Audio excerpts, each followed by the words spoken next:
Bienvenue au post-it d'aujourd'hui. Qui n'a jamais été jugé par autrui? Si tu as déjà été dans cette situation, alors mon ami, il faut vraiment écouter cette post-it jusqu'à la fin parce qu'on va essayer de parler de ce thème assez sensible. Il y a un texte dans la Bible que je pense qu'il parle quand même bien de cette thématique. Il se trouve en 1 Corinthiens chapitre 4 et le verset 5 et nous dit ainsi: « Ne portez donc aucun jugement avant le temps fixé, avant la venue du Seigneur qui mettra en lumière les secrets des ténèbres et qui rendra manifeste les décisions des cœurs. Alors chacun recevra de Dieu sa louange. » On a déjà été la cible d'un jugement, mais bien sûr, on a déjà jugé, on ne va pas se mentir.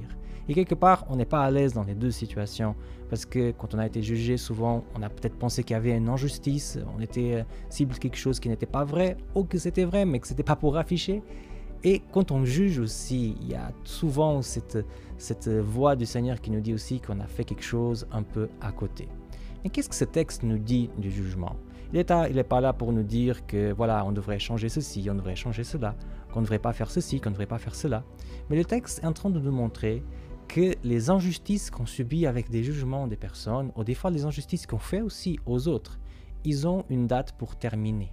Un jour, il y aura un moment en que toutes les choses seront mises à plat et que la vérité va apparaître véritablement. Mais quoi faire en tant que chrétien dans ce temps en que on dit autant de mensonges, autant de jugements et qu'on a l'impression que Dieu fait absolument rien? Alors le message de ce texte, c'est plutôt de faire confiance à Dieu. Faire confiance que ce jour en que les choses vont terminer, il est proche et qu'un jour, véritablement, justice sera faite par rapport aux choses qui sont dites, pensées et faites aujourd'hui.